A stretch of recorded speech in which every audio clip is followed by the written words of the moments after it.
The history of open source begins in the 1940s and 1950s, with early software sharing among academics and researchers. Selamat datang di sejarah open source. Kita mulai dari budaya berbagi kode di laboratorium, lalu bergerak ke Unix, GNU, Linux, Git, Cloud, AI, dan masa depan sistem agentik. Pada era awal, software belum dianggap produk mandiri. Program biasanya datang bersama mesin, dan source code dibagikan agar para peneliti bisa memperbaiki sistem dengan cepat. Dimit, budaya hacker membentuk ketika teknis baru.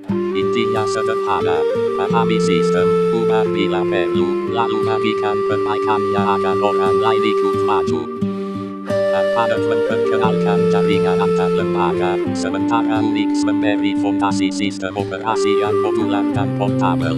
Keduanya membuat kolaborasi lintas komputer menjadi normal.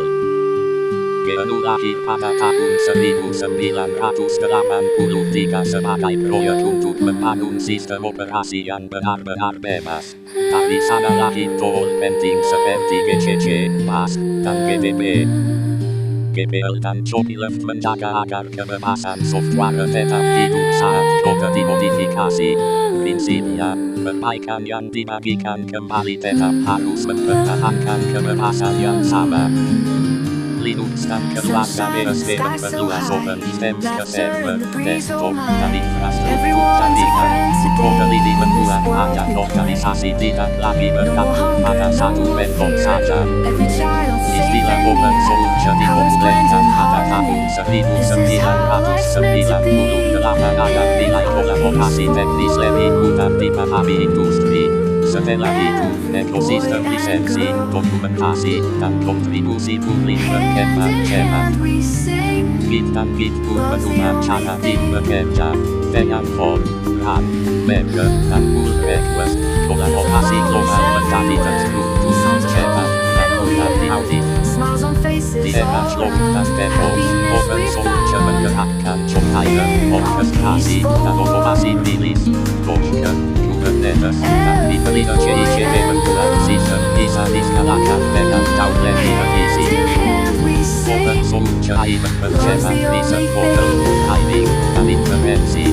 Dengan framework terbuka dan open way, organisasi bisa menguji, menyesuaikan, dan mendevelop solusi sesuai kebutuhan mereka. Para pengikutnya adalah agensi AI, sistem tidak hanya menjawab, tetapi juga merencanakan, memakai tools, menyimpan memori, dan bekerja dalam workflow di agen yang bisa diaudit. Linux kini hidup dari server sampai berangkat di Omega Embedded. Distribusi seperti Debian, OpenWRT, Yocto, dan Linux membuat kernel yang sama bisa dipakai di banyak jenis hardware. Pada level publik, sistem strategis dan jaringan sensitif juga memakai software yang kuat dan stabil.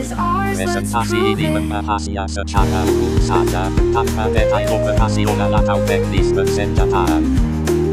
Ringkasan besarnya jelas, open source tumbuh dari budaya berbagi, lalu menjadi fondasi kolaborasi global. Dari lab kecil sampai AI modern, pola yang sama terus berulang. Referensi utama presentasi ini berasal dari buku dan sumber sejarah open source yang dikenal luas. Di antaranya adalah Chatedra and Bazaar, Producing Open Source Software, Open Source, GNU, dan Open Source Initiative.